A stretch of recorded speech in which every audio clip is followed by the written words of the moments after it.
আমার video quality হয়তো খুবই খারাপ আর আমার ভয়েসটা আরও খারাপ, কারণ রিসেন্টলি আমাদের এখন অ্যানুয়াল কনসার্ট চলছে, তো আমার ভয়েস একদম গেছে।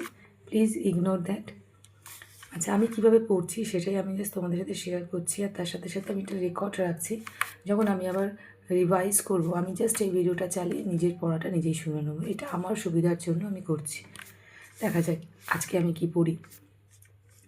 Now take the term Hindustan. For example, today we understand it as India, the modern nation state.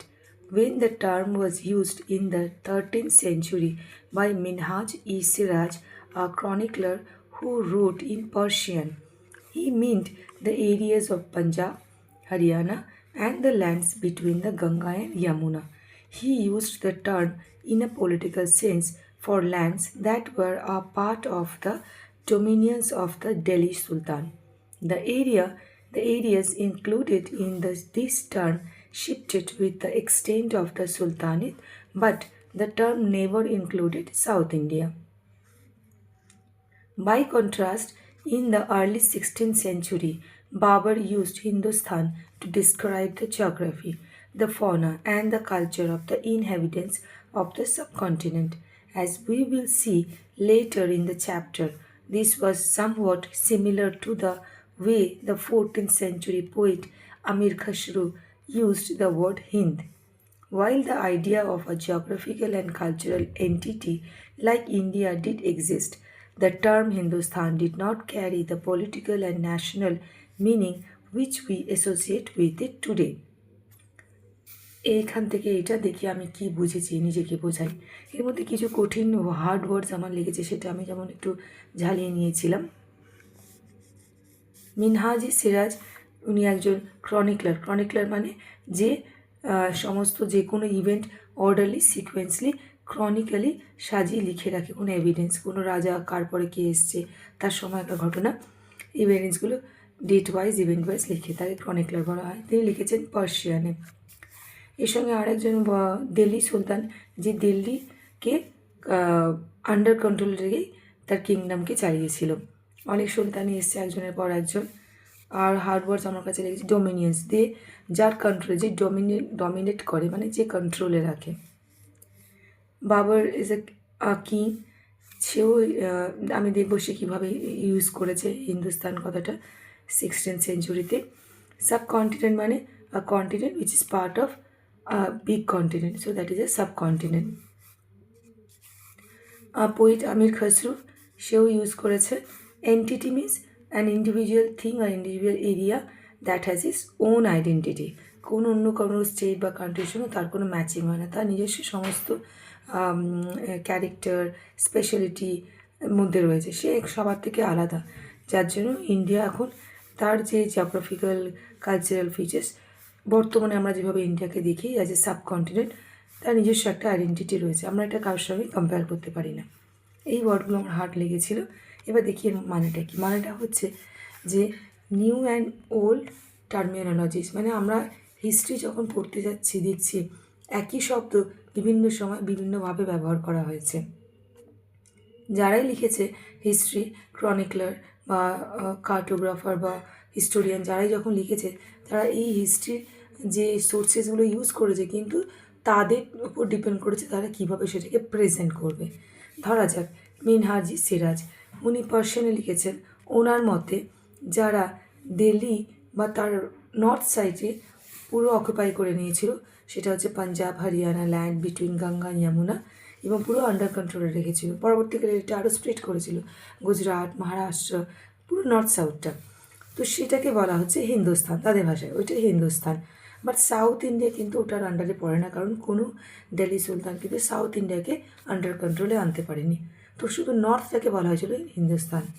এরপরে বাবর যখন এলো, বাবরের কাছে মনে হয়েছে হিন্দুস্তান মানে এমন একটা জায়গা যার জিওগ্রাফিক্যাল ফিচার্সটা এমন, সেখানে সে একটা particular quality type of fauna, মানে অ্যানিমাল আর ফনা আর কালচারাল অফ, যেখানকার কালচার ডিফারেন্ট, ইনহ্যাবিটেন্টস যারা ওখানে বসবাস করে, ইনহ্যাবিট করে, তাদের ইনহ্যাবিটেন্টস বলা হয়। পার্টিকুলার সেই গ্রুপ অফ পিপল, তারা যে এরিয়াটাতে বসবাস করে, কারণ সেই এরিয়াটাতে এই গ্রুপ অফ পিপল বসবাস করে, এই অ্যানিম্যালরা থাকে, এখানকার কালচার এখানে, মানুষরা এই ফেস্টিভ্যাল সেলিব্রেট করে, তো সেটা হচ্ছে হিন্দুস্তান। আবার পরবর্তীকালে 14th সেঞ্চুরিতে আমির খসরু যখন তার পোয়েমে সেই হিন্দ কথাটা ইউজ করেছে, তার কাছে মনে হয়েছে যে একটা জিওগ্রাফিক্যাল আর কালচারাল এন্টিটি রয়েছে, মানে ইন্ডিয়ার একটা পার্টিকুলার জিওগ্রাফিক্যাল একটা এরিয়া রয়েছে, ফিচার্স রয়েছে, তার একটা পার্টিকুলার কালচার রয়েছে, ফেস্টিভ্যাল রয়েছে, ল্যাঙ্গুয়েজ রয়েছে। সেই দিক থেকে এই এরিয়াটাকে, মানে এই ম্যাপের এই অংশটাকে, ওয়ার্ল্ড ম্যাপের এই অংশটাকে বলা হচ্ছে, যেটা এশিয়ার একদম নিচের দিকে, মানে নর্থ সাউথ সাইডে সাবকন্টিনেন্ট যেটা, সেইটা হচ্ছে হিন্দুস্তান। তাহলে এটা ডিপেন্ড করছে কে কীভাবে এটাকে ইউজ করছে। এবার পড়ি, এটা দেখি। Historians today have to be careful about the terms they use because they meant different things in the past. Take for an example a simple term foreigner. এখানে একটা এক্সাম্পল আমরা দেখলাম হিন্দুস্তান নিয়ে কীভাবে বিভিন্ন টাইমে বিভিন্নভাবে ইউজ করা হয়েছে। এবার আরেকটা শব্দ, it is use today to mean someone who is not an Indian.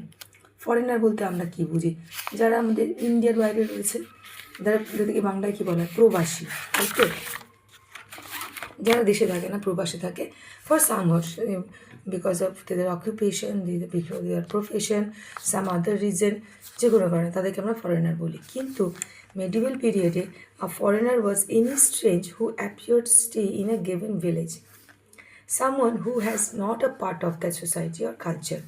In Hindi, the term Pardesi might be used to describe such a person, and in Persian, Ajnabi. তো ফরেনারটাকে মেডিভেল পিরিয়ডে কেউ বলছে foreigner, তাদের কাছে কেউ আবার সেই শব্দটাকে ইউজ করছে পরদেশি, কেউ বলছে আবার আজনাবি। তারা কারা? যারা হচ্ছে আর সিটি ডুয়েলার, মানে সিটিতে তারা ঘুরতে এসেছে, ওই সিটিতে থাকে না, বা ফরেস্ট ডুয়েলার, যারা জঙ্গলে থাকে, কোনো দিন হয়তো এসছে, তাদেরকে ওরা ফরেনার বলছে। হয়তো সেই একই কান্ট্রির মধ্যে রয়েছে, অন্য সিটি, অন্য ফরেস্টে থাকে, তাদের ভাষায় ওরা ফরেনার। অথচ দেখা যাবে যে ওদের মধ্যে হয়তো ল্যাঙ্গুয়েজের কোনো সিমিলারিটি রয়েছে, বিহেভিয়ারের সিমিলারিটি রয়েছে, বাট স্টিল ওরা যেহেতু ওই জায়গাটাতে থাকে না, ওই ভিলেজে থাকে না, সেই জন্য তারা ওদের কাছে ফরেনার বা আজনাবি। অথচ two peasants living in the same village were not foreigners to each other even though they may have had different religious or caste background. অথচ দুজন পিজেন্ট একই ভিলেজে থাকে, সেম ভিলেজে, কিন্তু তাদের কিন্তু দেখা যাবে হয়তো ভাষাটা আলাদা, রিলিজিয়ান আলাদা, কাস্ট আলাদা, বাট তারা কিন্তু ফরেনার একে অপরের ক্ষেত্রে। তো আমি মনে হলো যে আমি এটা ঠিকঠাকই বুঝেছি। এরপরে বলেছে হিস্টোরিয়ানস অ্যান্ড দেয়ার সোর্সেস। এই যে হিস্টোরিয়ানসরা এই যে বিভিন্ন সোর্সগুলো ব্যবহার করেছে, কী সেই সোর্সগুলো, কার বেসিসে এই সোর্সগুলো ব্যবহার করে, কার বেসিসে তারা এই সমস্ত ইভেন্টস বা হিস্ট্রিগুলো তৈরি করেছে যেগুলো আমরা এখন পড়ছি। Historians use different type of sources to learn about the past depending upon the period of their study and the nature of their investigation. Last year, for example, you read about rulers of the Gupta dynasty and Harshavardhana. In this book, we will read about the following next 1000 years from roughly 700 to 750. We will notice some continuity in the sources used by historians for the study of this period. They will rely on coins, inscription, architecture, and textual records for information. But there is also considerable discontinuity. The number and variety of textual records increased dramatically during this period. They slowly displaced other types of available information. Through this period, paper gradually became cheaper and more widely available. আচ্ছা, এই অবধি একটু বুঝিনি। হিস্টোরিয়ানসরা Gupta dynasty পিরিয়ডটা কখন? গুপ্তা পিরিয়ডটা হয়েছে 300 CE to 550 CE, যেটাকে বলা হয় golden age of Gupta period. Harshavardhana 606 to 647।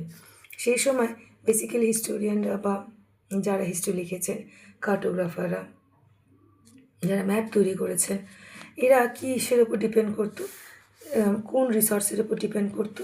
তারা ডিপেন্ড করতো coins, inscription, architecture, textual record for information. But that time কিন্তু পেপার অতটা অ্যাভেলেবেল ছিল না, পেপারের একটু ডেফিসিয়েন্সি ছিল, ল্যাকিং ছিল, যার ফলে তারা এই সমস্ত সোর্সের উপর ডিপেন্ড করতো। বাট পরবর্তীকালে ওয়াট দ্য টাইম, যখন পরবর্তী 1000 পিরিয়ডে আমরা দেখব যে আস্তে আস্তে আস্তে এগুলো ডিসপ্লেস হয়েছে, ওই অ্যাভেলেবেল ইনফরমেশনগুলোর ওপর ওরা ডিপেন্ড করেছে, কিন্তু স্লোলি তারা আরও ডিপেন্ড করেছে পেপারের উপর, কারণ পেপার আস্তে আস্তে চিপার, কম দাম হয়ে গেছিলো, যার ফলে তারা বেশিরভাবে ইউজ করতো পেপারের উপরে, কারণ পেপারের উপরে তারা লিখতো holy text, rulers, chronicles of rulers, মানে কোন রুলার কার পরবর্তী হয়েছে, সেই যে ইভেন্টগুলো, date wise, letter, teaching of saint, মানুষ লেখা শুরু করেছে পেপারের ওপর পরবর্তীকালে, এবং হিস্টোরিয়ানসরা সেই রিটেন পেপারের ওপরে বেশি ডিপেন্ডেন্ট হয়ে গেছে, কারণ সেগুলো ইজিলি অ্যাভেলেবল ছিল লাইব্রেরিতে, এবং সেগুলো তারা স্টোরও করতে পারতো। আর্চিভ মানে a place where documents and manuscripts are stored. Today, all national and state government have archives where they keep all their old official records and transaction. তো হিস্টোরিয়ানরা যখন এই সমস্ত রিটেন ডকুমেন্টস বেশি বেশি করে পাচ্ছে, তখন তারা আস্তে আস্তে করে এই সমস্ত সোর্সের উপর ডিপেন্ডেন্ট হতে শুরু করলো, এবং এগুলো ইজিলি অ্যাভেলেবেল ছিল, চিপ ছিল, পড়ে লিখতে সুবিধা হতো। তবে এখানে কিছু অবস্টাকেলও রয়েছে।